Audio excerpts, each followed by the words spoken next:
Assalamualaikum warahmatullahi wabarakatuh. Halo guys, ladies and gentlemen, welcome to today video. Balik lagi di RFK Story sama gue di sini.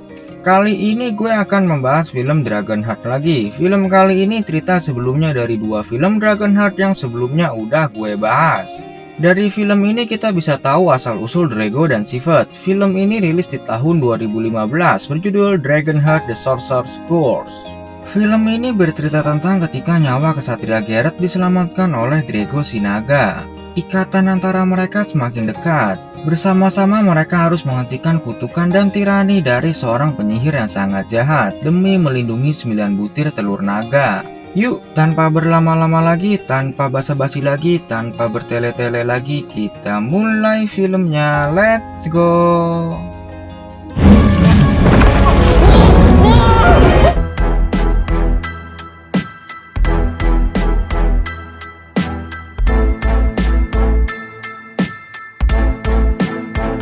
Hundreds of years ago, when the Romans occupied Britannia. Film diawali dengan dijelaskannya sebuah sejarah, di mana ratusan tahun yang lalu ketika Roma menduduki Britania, klan dari utara adalah klan yang tidak mungkin untuk ditaklukkan. The North were a people impossible to tame. Sehingga Kaisar Hadrian mendirikan sebuah benteng di pulau ini untuk menghentikan serangan mereka dan mengontrol pedesaan. Meski Roma akhirnya jatuh, benteng tersebut masih kokoh berdiri. The wall still stands. Ksatria dari negeri selatan yang menjaga benteng pernah mengkhawatirkan pasukan misterius utara, di mana beberapa klannya dikawal oleh druid yang bijaksana. Mereka puas bisa bekerja dalam damai, sementara yang lain membayangkan hari di mana benteng tersebut runtuh. Day when the wall comes tumbling down. Honor the old codes we keep. Kemudian di sebuah hutan kita diperlihatkan jika sekelompok druid sedang menjalankan sebuah ritual untuk terus menjaga ajaran tua yang mereka percayai. Your mysteries and learn of the future. The constellation Draco. Di dalam ritualnya mereka pun mendapatkan sebuah pertanda jika akan datang bintang jatuh dari rasi bintang Draco. Sedikit penjelasan, rasi bintang Draco itu artinya adalah naga. Kalau di film Dragonheart, para naga percaya jika rasi bintang Draco adalah tempat peristirahatan terakhir bagi para naga yang layak untuk mendapatkannya. Namun seorang druid muda bernama Brut percaya jika ini adalah pertanda untuk mereka menghancurkan benteng dan menuntut tanah subur yang seharusnya menjadi hak mereka.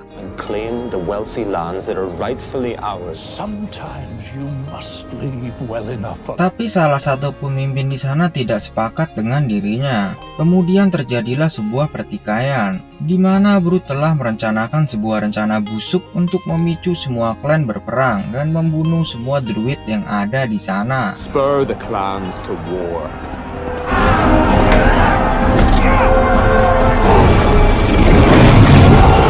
Akhirnya Brut dan para pasukannya akan segera memulai peperangan dan menunggu hari di mana ramalan tersebut tiba.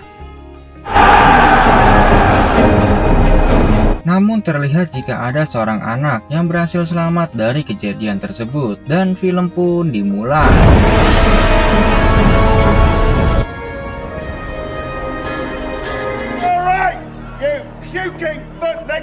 Di dalam benteng yang terdapat di negeri bagian selatan, kita diperkenalkan dengan seorang pria sombong yang bernama Tuan Horsa.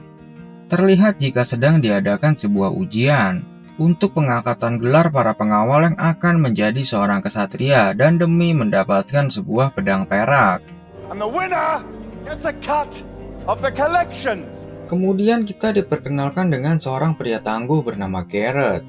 Di dalam ujian tersebut, Geralt berhasil mengalahkan semua teman-temannya dengan sangat mudah.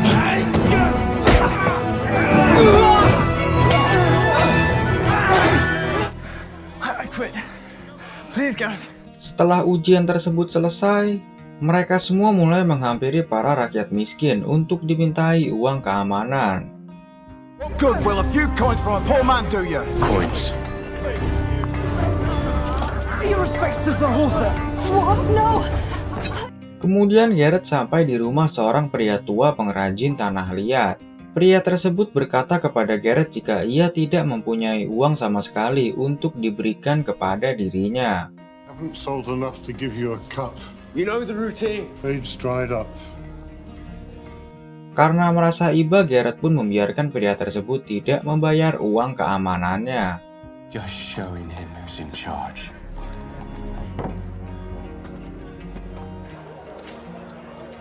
Feels light. Tapi Tuan Horsa tidak terima dengan apa yang dilakukan oleh Gareth. Tuan Horsa menyuruh Gareth untuk berlutut kepadanya. Lower. Lower. Ia pun berkata jika Gareth tidak akan diangkat menjadi seorang kesatria karena perbuatannya tadi. This is what you've worked so hard for. Get your kit and get out. You're not going to be knighted.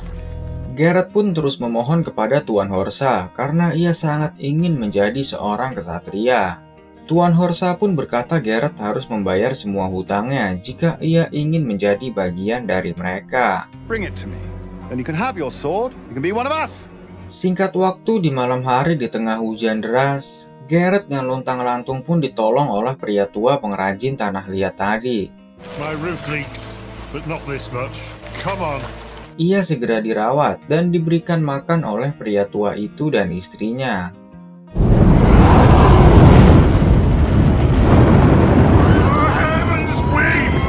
Kemudian ada sebuah kejadian hebat yang menghebohkan para orang-orang di sana, di mana ada sebuah komet yang jatuh di bagian utara benteng tersebut.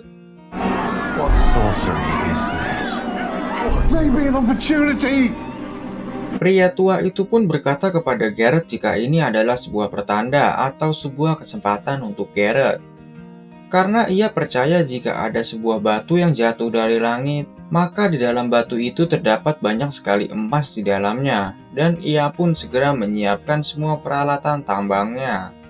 Oh, his tools! It is north of the wall. There are painted flesh eaters everywhere. Namun sang istri berkata jika itu mustahil untuk didapatkan. Karena komet tersebut jatuh di bagian utara benteng yang terdapat banyak sekali suku kanibal di sana. I can do it.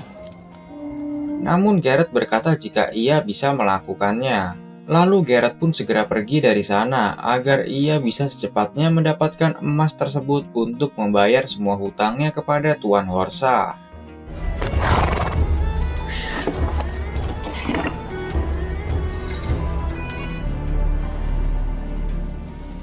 Singkat cerita, di dalam perjalanan, Gareth melihat ada beberapa orang yang digantung di atas pohon di dalam hutan itu.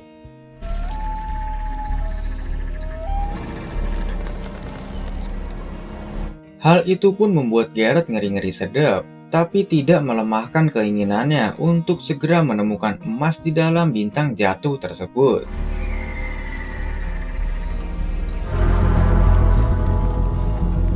Akhirnya Gareth menemukan tempat di mana bintang jatuh itu berada, dan terlihat banyak sekali emas di dalamnya.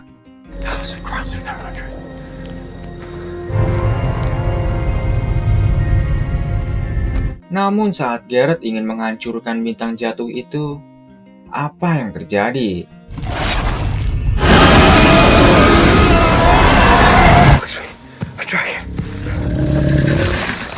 Ternyata bintang jatuh tersebut adalah seekor naga yang sangat besar.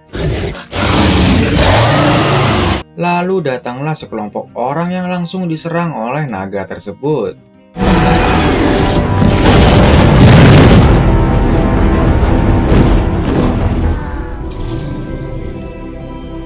Namun terlihat jika naga tersebut sedang melindungi 9 butir telurnya.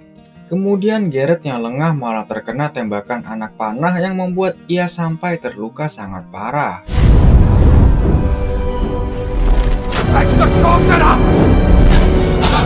Gareth yang masih punya cukup tenaga langsung mengejar salah satu orang yang membawa telur naga tersebut.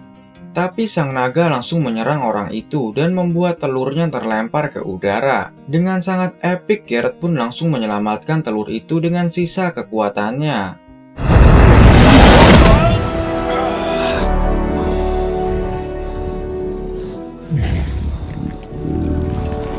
Lalu kejadian yang tak terduga pun datang. Sang naga yang melihat Garrett sekarat langsung memberikan sepotong jantungnya untuk menyelamatkan hidup Garrett.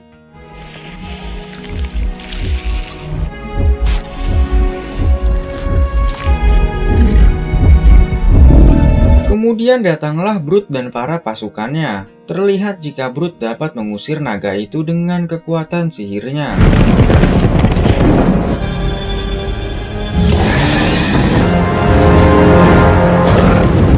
Brute pun langsung mengambil 9 butir telur naga itu, dan ia berkata jika telur-telur naga tersebut akan menjadi sumber kekuatannya.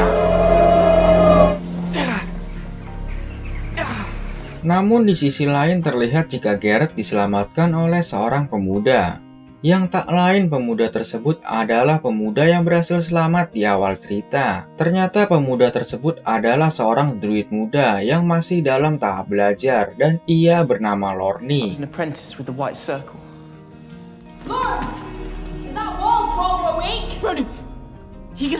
Lalu datanglah seorang wanita dari kaum Celtic bernama Ronu dan pamannya yang bernama Trevor, serta pasukan pemberontakannya.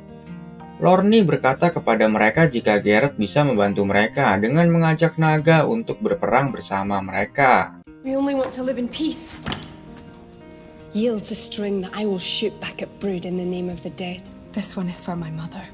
Ronu berkata kepada Garrett bahwa yang diinginkannya hanyalah hidup dengan damai. Tujuannya adalah membunuh Brood untuk membalaskan dendam atau kematian teman-temannya, terutama adalah kematian ibunya. Kemudian Ronu meminta Garrett untuk mempertemukannya dengan naga tersebut. Show us this dragon.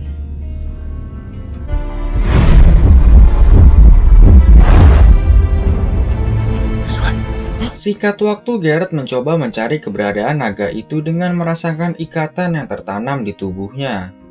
Ia pun berhasil mengetahui keberadaan naga tersebut, karena ikatan antara mereka berdua akan semakin menjadi kuat setiap waktunya.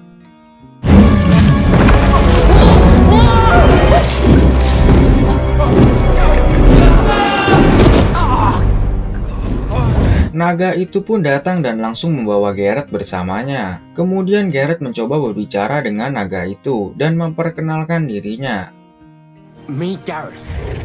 Me, strong. Namun sang naga berkata, jika aku membagi jantungku dengan seorang yang idiot. I shared my heart with the village idiot. And you're a male dragon. You lay eggs. Garrett pun kaget karena naga tersebut dapat berbicara. Dan ia juga bingung karena naga itu adalah seekor naga jantan namun malah bertelur. Naga itu pun berkata jika ia hanya diberi tugas untuk menjaga telur-telur tersebut. Assumptions, the eggs are not mine, I'm their guardian. Kemudian sang naga menjelaskan bahwa ia dapat seketika berbicara setelah membagi jantungnya kepada Garrett. Our hearts were shared, I suddenly found words in my mouth. Lalu naga tersebut berkata kalau namanya adalah Hisi Yosi Ilia Mocho Ganatos. I'm called Hissi Oxy Lamocho Ganatos. Karena terlalu ribet, Garrett pun memberikan naga tersebut nama yang lebih mudah untuk diucapkan, yaitu Drago. How about something simpler? How about Drago? Drago, it'll do. Alasan Drago menyelamatkan Garrett karena belas kasihnya. Garrett rela menyelamatkan telur-telur tersebut tanpa memikirkan keselamatannya sendiri. Thinking of yourself, you saved them. Oh, they're friends. Follow me. Kemudian Drago menyuruh mereka untuk mengikutinya ke tempat Brood. Ia menunjukkan jika dirinya tidak mampu menembus kuatnya sihir milik Brood. Keep the fire stoked. The sorcerer has cursed me. Drago berkata jika ia telah dikutuk. Di siang hari atau dengan cahaya obor, ia akan menjadi layaknya seorang hantu. The eggs back and fulfill my duty to raise the dragons. If you can darken some torches. Drago pun meminta mereka untuk mematikan beberapa obor di sana, agar ia dapat mengambil telur-telur tersebut dan memenuhi tugasnya sebagai naga yang bersahabat dengan manusia.